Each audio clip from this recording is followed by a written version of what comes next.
یہ وعدہ میں ہمراہداری کن گئی کیپٹن ریٹائرڈ ادیب صفی صاحب۔ جی ادیب صفی صاحب، اب تک انڈیا کے 77 ڈرونز گرائے گئے، ان میں سے سارے ڈرون میڈ ان اسرائیل ہیں۔ کیا آپ سمجھتے ہیں کہ اسرائیل انڈیا کو ڈرون فراہم کر رہا ہے؟ بسم اللہ الرحمن الرحیم۔ جی بہت شکریہ آپ کے سوال کا۔ اس میں تو کوئی شک نہیں ہے کہ ہندوستان کو جو چیزیں سپلائی کر رہے ہیں اس میں اسرائیل سب سے پیش ہے، اور ابھی کچھ عرصہ پہلے مثلا 10-15 دن پہلے کئی جہاز ان کے ہم نے جو مانیٹر کیے ہیں، جو ان کے سامان لے کر آئے ہیں، اور وہ سورت میں ان کا جو ساؤتھ میں ان کا جو بیس ہے اس میں انہوں نے لینڈ کیا، اور یہ تمام ڈرون ہیں اور مختلف قسم کے فوجی سامان ہیں جو ان کو فراہم کیا جا رہا ہے، اور یہ ان کی پرانی ایک انڈرسٹینڈنگ ہے اور ڈیل ہے جس کے تحت وہ یہ کام کر رہے ہیں۔ اس میں تو کوئی شک نہیں ہے کسی کو بھی کہ یہ انڈیا کو سامان مل رہا ہے۔ جی ادیب صفی صاحب، یہ جو ڈرونز گر رہے ہیں کیا یہ اپنے ٹارگٹ پہ گر رہے ہیں یا پھر پاکستان ایئر فورس ان کو ٹارگٹ کر کے گرا رہا ہے؟ دیکھیے ابھی جو معلومات مل رہی ہیں اس میں بہت ساری چیزیں جو ہیں جو ابھی واضح نہیں ہو رہی، بٹ ڈیفینیٹلی جب آپ کے ایئر اسپیس میں کوئی ان آئیڈینٹیفائڈ چیز آتی ہے تو اس کو تو آپ گراتے ہی ہیں، اور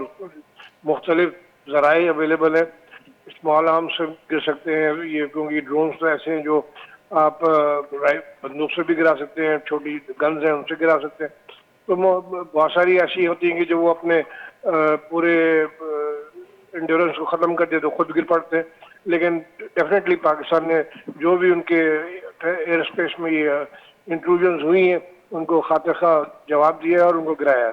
دیکھیے ابھی تو بات تو اشارے اور کنائے سے بہت آگے نکل گئی، اب تو بہت چیزیں واضح ہو چکی ہیں، اس میں کسی اشارے کی ضرورت نہیں ہے۔ جو انہوں نے ایک 15-20 دن پہلے جو کشمیر میں خود ایک دہشت گردی کے نام پر اپنا فالس فلیگ آپریشن کیا تھا، اس کے بعد انہوں نے انٹرنیشنل ارینا میں جا کے اپنی نیریٹو کو بیچا، فارن آفس نے کام کیا کہ یہ پاکستان اس میں ملوث ہے، جبکہ کوئی وہ ثبوت نہیں دے سکے اس معاملے میں کہ پاکستان کی کوئی بھی شمولیت ہے، لیکن اس کے بعد وہ کنٹینیو کرتے رہے، اور ایونچولی ان کے جو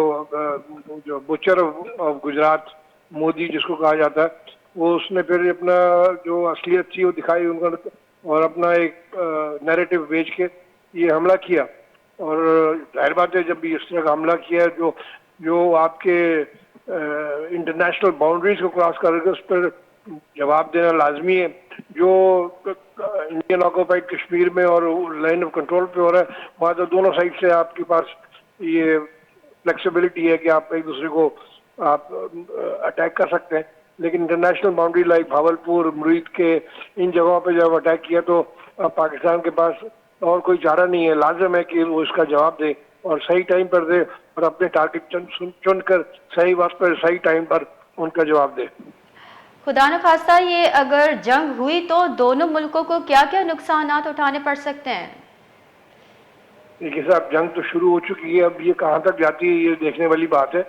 جو نقصانات جنگ میں تو جو بھی آپ دیکھ لیں جتنی بھی جنگیں ہوئی ہیں نقصانات تو بڑے ہوتے ہیں، لیکن جانی مالی دونوں کا نقصان ہوتا ہے، فوجی سامان کا نقصان ہوتا ہے، آپ کی ترقیاتی جو منصوبے ان کا نقصان ہوتا ہے، بہت ساری چیزیں، لیکن اگر تھوڑی بہت عقل ہے اور مودی صاحب کو اب ہوش آ گئے ہوں تو اب آگے اس کو مزید لے کے نہ چلے، کیونکہ ہمارے پاس ابھی ایڈوانٹیج ہے، جیسے کہ D G I S P R نے کہا تھا we have the right to respond, جو انہوں نے ہمارے ان سائڈ پاکستان جو اٹیک کیا، تو ہم جب بھی مناسب سمجھیں گے اس کو جواب دیں گے، لیکن hopefully they should not create any further problems. جی بہت بہت شکریہ۔